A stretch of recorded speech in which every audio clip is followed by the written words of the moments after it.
acute hip pointer or contusion or bursitis, and you could do it with the spider technique.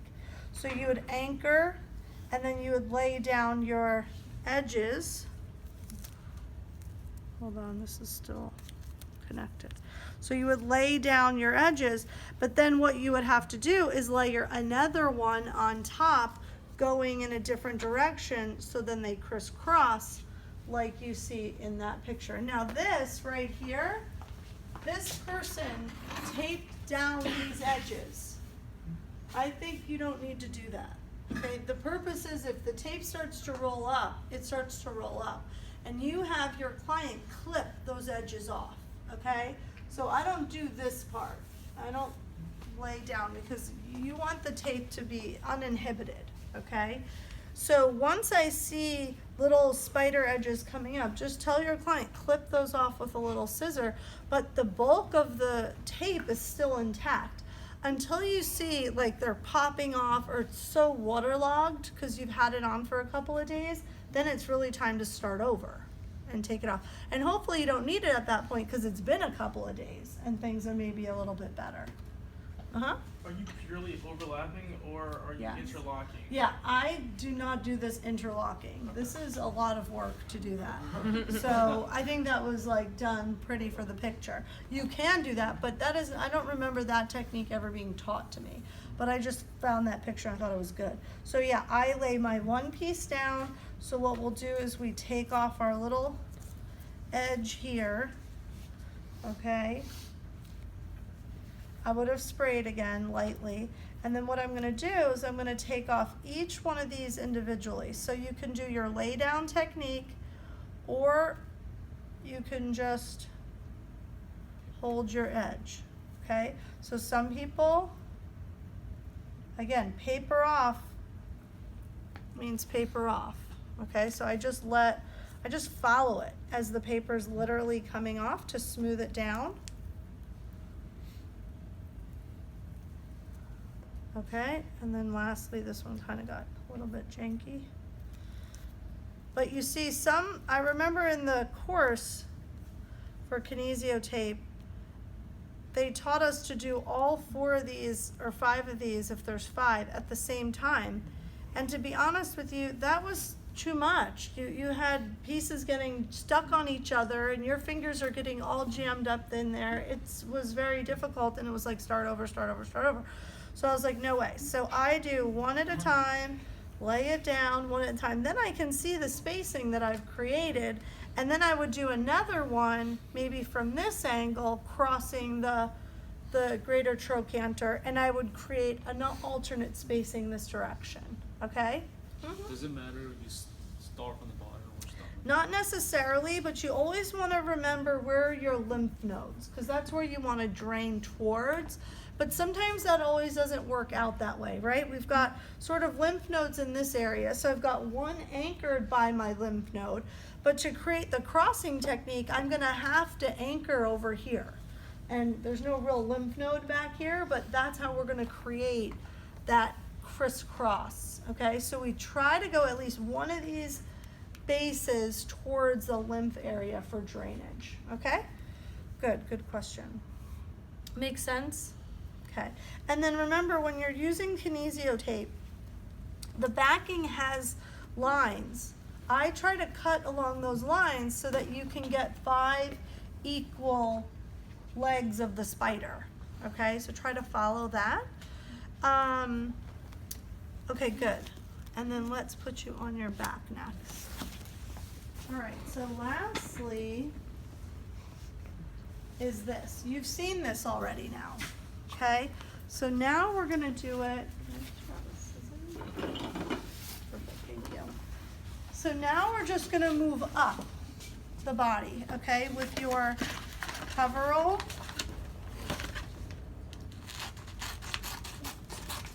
So I would have sprayed, because if you're doing a tendon unload or a muscle unload, they're going in the game, okay? This is specifically for in competition. And what we need to do here, remember how we figured this out. We're gonna imagine that there's gonna be one of a multiple of strains here. It could be an adductor strain, it could be a rectus femoris strain, a VL, depending on where I am, and or a high hamstring, okay, that you've just strained. And the athlete's like, I'm going back in, or you've come out of the game, they're seeing you on the sideline, they are going back in the game, and you're gonna do a tape job to keep them going until you can see them after, where you can start some of their recovery and rehab. So we're gonna imagine this is like an upper rectus femoris, a high quadriceps strain. So you're gonna have the athlete help you figure out where is the muscle injured, where is the most exquisite tenderness. So you're gonna use your palpation skills. I'm gonna have a pen here. I'm gonna mark an X where the worst spot is, and then I'm gonna figure out how far out, how far up, how far down, and how far lateral am I gonna create my unload. Now remember, the unload is just purely for that area that's injured, okay? So you wanna capture it, okay?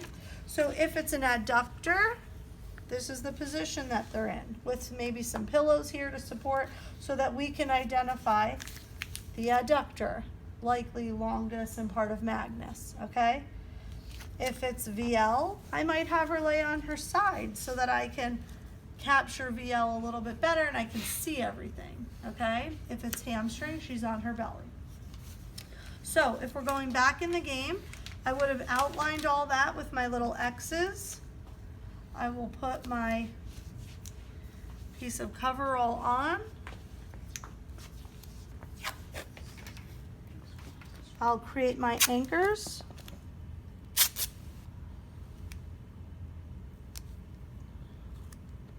And now we're going to create our basket weave. Now remember when we were in the shin, the basket weave went all one direction. At the patella, we crisscrossed it. On the muscles, we're crisscrossing, okay? We're going to anchor down, uplift, and pull across. Anchor down, squeeze, uplift, pull through my tape, and we're going to start 50% overlap of the one that went in the same direction. Okay, and we're just creating this nice basket weave over the injured area.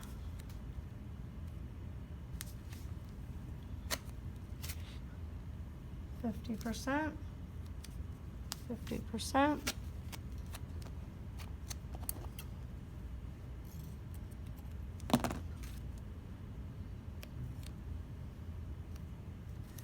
Pinch, pull, and lift.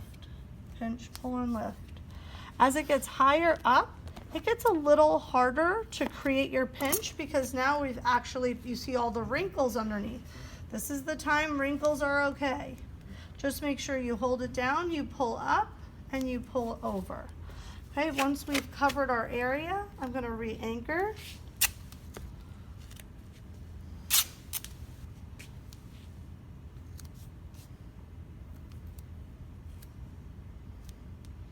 And then you have the discussion of, this is a muscle strain. So I need to wrap the rest of this muscle, right? Think about how big the quadriceps is. They're really huge and they go they take up 3/4 of the whole girth of the femur, right? The hamstrings are just the skinny little part back there. This is still all quadriceps. This is the injured zone, but we're gonna wrap now the whole thing. Okay, so now we're going to bring you up, and then I'm going to just grab this and this. Okay, so now, good, you're going to put your leg right in front.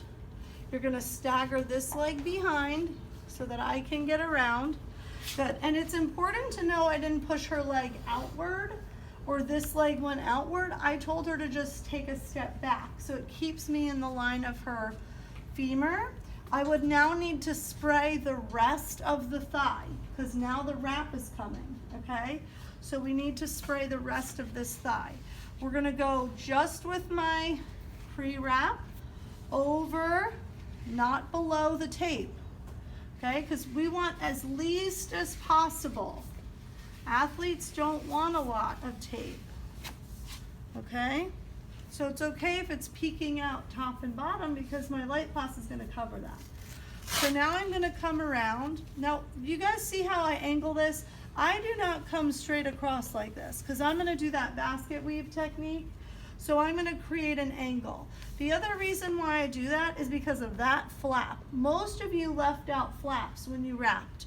No flaps because they can catch on clothing or other opponents and start to unravel right on the field, okay? So as I come around, I capture that. Do you see it? Now there's no flap. Now I'm gonna start my downward approach, now my upward. You see how I pull it off?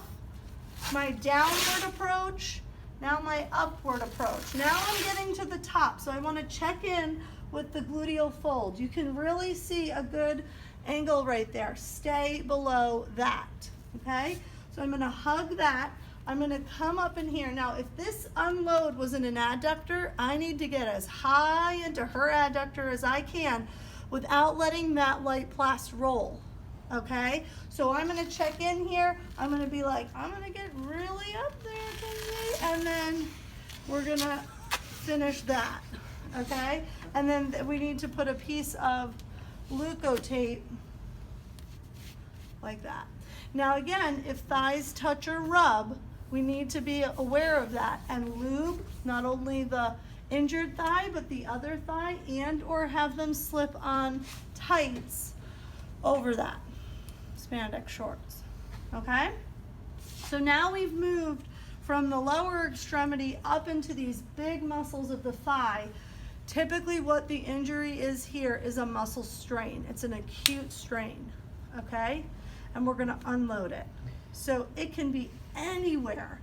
You just have to ask the athlete, and if you're not sure, get them up, stand them up, make them squat or jump, and isolate where they feel the pain.